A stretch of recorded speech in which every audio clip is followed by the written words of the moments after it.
Mga salitang binitawan netong si Coach Yeng matapos nilang masungkit kahapon, etong unang panalo ng Ross this Commissioner's Cup. Yan matapos mong ilike ang video na ito, mag-subscribe sa ating channel at pakidamay na rin ang ating opisyal na Facebook page. Pero bago natin simulan, alam mo ba ngayon mas madali nang maglaro at manalo dito sa 1xBet? Especially na pwede ka nang mag-cash in at mag-cash out through GCash. Kaya naman i-click lamang etong link na nasa comment section ng ating video at gamitin ang promo code na BGS2 upang makasali. Isama pa natin na pwede mo na ring i-download etong kanilang official app para sa mas malalaking papremyo na nag-aantay sa'yo. Kahapon nga mga bularo, maraming PBA fans na naman ang siguradong umantabay dito sa naganap na ika-6 na laban ng Phoenix this Commissioner's Cup. Especially na bago ang tapatan, nagawa nga ng Fuel Masters na may panalo etong kanilang past 3 games. At pawang yan, kontra sa koponan ng Blackwater, Terra Firma at Rain or Shine. Kung saan kahit naging dikdikan ng laban, natapos ang 48 minutes na muli na namang nadagdagan ng panalo ang Phoenix. Yan, after pangunahan ng kanilang import na si Jonathan Williams ang tapatan na nakapagtala lang naman ng almost triple-double with 27 points, 16 rebounds at 6 na assists. Pero maliban sa kanya, kabilang din etong si Rivero sa mga tumulong upang masungkit etong ika-5 panalo ng Fuel Masters. For me, it's something na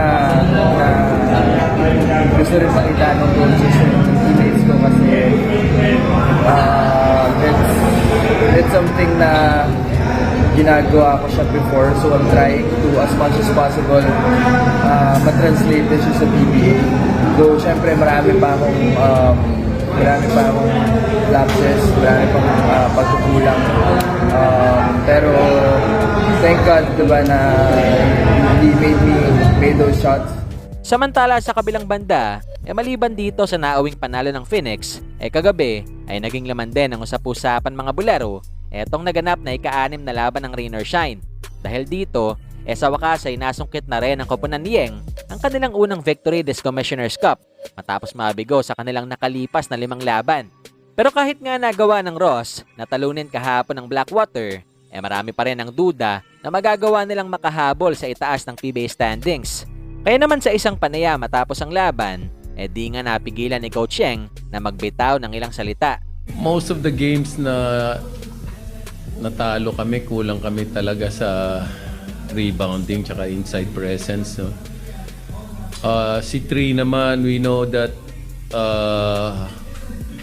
he's not as prolific a scorer as the other imports, but he can be that defensive presence that we need. Also, he's providing us the rebounds that we need. Wala akong masabi dun sa mga locals namin.